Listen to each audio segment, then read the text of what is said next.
saya Kornisa dari kelas manajemen A2, NIM 22101124. Di sini saya akan membahas materi yang diajarkan oleh Bu Eva dari unit 1 sampai 12. Unit 1 itu membahas tentang perbedaan di antara keduanya, customer atau yang disebut pelanggan, yaitu mereka yang membeli produk dan melakukan pembelian berulang-ulang terhadap produk tersebut dan merekomendasi produk tersebut kepada orang lain. Kemudian consumer, yaitu mereka yang membeli produk sekali saja dan tidak melakukan pembelian berulang. Kode operatif, yaitu kode yang berada dalam produk tentang baik atau tidak dari produk tersebut seperti sertifikat halal. BPOM expired. Manfaat penggunaan direct question dan indirect question digunakan dalam pertanyaan langsung, dan kalimat ini biasanya digunakan dengan orang yang dikenal atau orang yang lebih akrab dengan kita. Sedangkan indirect yaitu pertanyaan tidak langsung yang ditunjukkan kepada orang-orang asing, dan ini lebih sopan. Yang unit 2 yang saya pelajari dari unit 2 adalah mengenai simple present tense, dan present continuous tense. Simple present tense adalah kalimat yang menyatakan pekerjaan atau kegiatan yang sedang dilakukan saat ini atau dilakukan secara terus-menerus.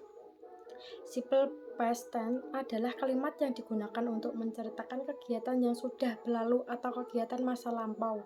Present continuous tense adalah bentuk yang menunjuk pada tindakan yang sedang berlangsung sekarang atau ketika pembicara itu sedang berlangsung.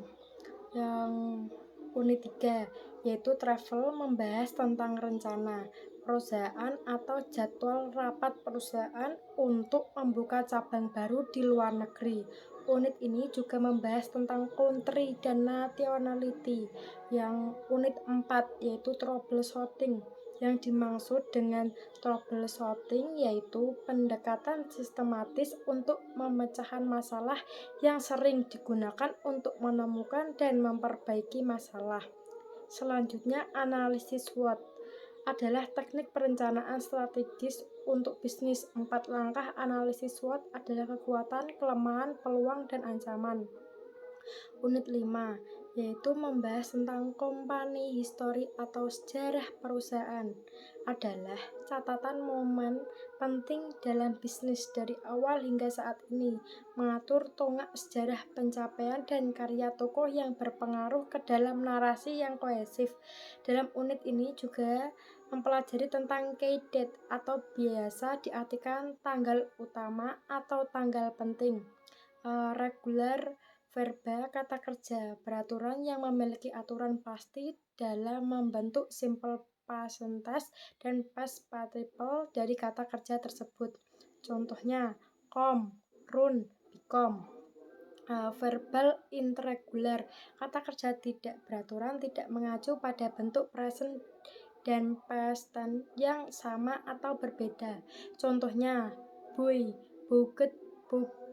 Unit 6 yaitu retailing, artinya proses pemecahan pabrik, menceritakan diagram perusahaan yang pertama produsen, lalu menuju ke grosir, kemudian gudang, lalu diserahkan kepada para pengecer dan disebarkan ke pusat pembelanjaan dan pasar, lalu dibeli oleh konsumen. Dalam unit ini mempelajari beberapa vocab seperti manufaktur, pabrik, supermarket, wholesale, grosir, retail, outlet, toko eceran, konsumen, departemen store, toko departemen, warehouse, gudang.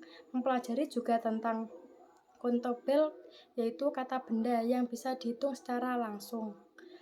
Example to apple 1, apple 8, etc. Dan uncountable yaitu kata benda yang tidak bisa dihitung. Example rich mineral water, etc. Unit 7 yaitu produk. Dalam unit ini menggunakan kalimat komparatif. Kalimat komparatif yaitu kalimat yang digunakan untuk membandingkan antara dua benda atau dua kelompok. To compare berarti membandingkan, sedangkan komparatif adalah perbandingan. Unit 8. Dalam unit 8 belajar tentang people. Di sini kita mempelajari tentang beberapa motivasi seseorang dalam bekerja seperti dalam salary, gaji, achievement, pencapaian sosial, interaktif, interaksi sosial, dan status.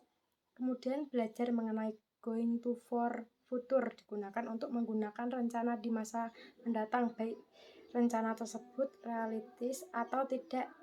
Example, I am going to buy vegetable with my mother next weekend. Dan penggunaan will for the future yaitu untuk menyatakan sesuatu yang akan terjadi di masa depan. Example, I will do the laundry tomorrow.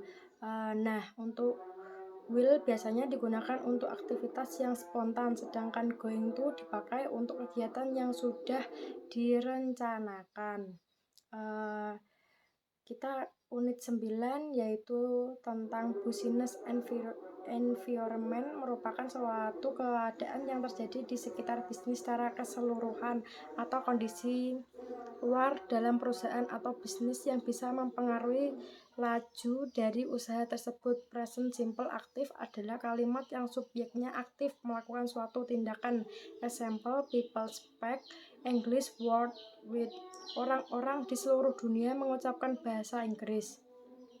Sedangkan present pasif, subjeknya adalah subjek pasif karena merupakan subjek yang dikenai suatu tindakan. Example, English is spoken by people word with. Bahasa Inggris diucapkan oleh orang-orang di seluruh dunia. Unit ini juga mempelajari mengenai describing trend, yaitu menggambarkan tren ke dalam sebuah grafik. Jadi kayak naik turun gitu, tingkat trennya. Unit 10 mempelajari tentang company expeditor atau mengeluarkan perusahaan. Company expeditor terdiri dari workers, capital, building, material, and research. Di sini juga mempelajari figure and number. Example, 67%, 67%, 1/4, 1/4, $765, 1989, 1989. Unit 11 mempelajari comparative responsibility, artinya sebuah kasus di lingkungan perusahaan. Di sini mempelajari mengenai ethical policy, yaitu kebijakan etika, maksudnya aturan-aturan yang dibuat oleh pemerintah dan merupakan bagian dari keputusan politik untuk mengatasi berbagai persoalan dan isu-isu yang ada dan berkembang di masyarakat. Unit ini juga mempelajari tentang conditional sentence tipe 1, yaitu bentuk kalimat simple future alias kalimat yang akan datang. Rumus dari kalimat ini adalah it plus simple present simple future will atau imperatif. Example, if the game is good, will play it. Unit 12 itu membahas atau mempelajari competition, yaitu sebuah kompetisi dari berbagai pasar seperti open market, market share, global market, ETC, dan present perfect tense adalah suatu bentuk kata kerja yang digunakan untuk menyatakan suatu aksi atau situasi yang telah dimulai di masa lalu dan masih berlanjut sampai sekarang, atau telah selesai pada suatu titik waktu tertentu di masa lalu namun efeknya masih berlanjut. Rumus subjek plus have atau has plus verbal dikurangi 3. Example, I have to send you an email, mempelajari mengenai cara membuat CV.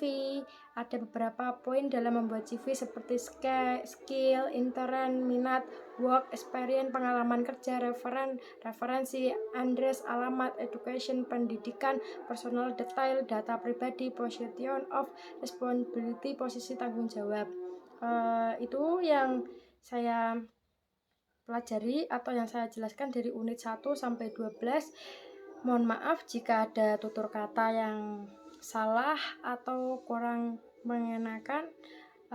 Terima kasih. Wassalamualaikum warahmatullahi wabarakatuh.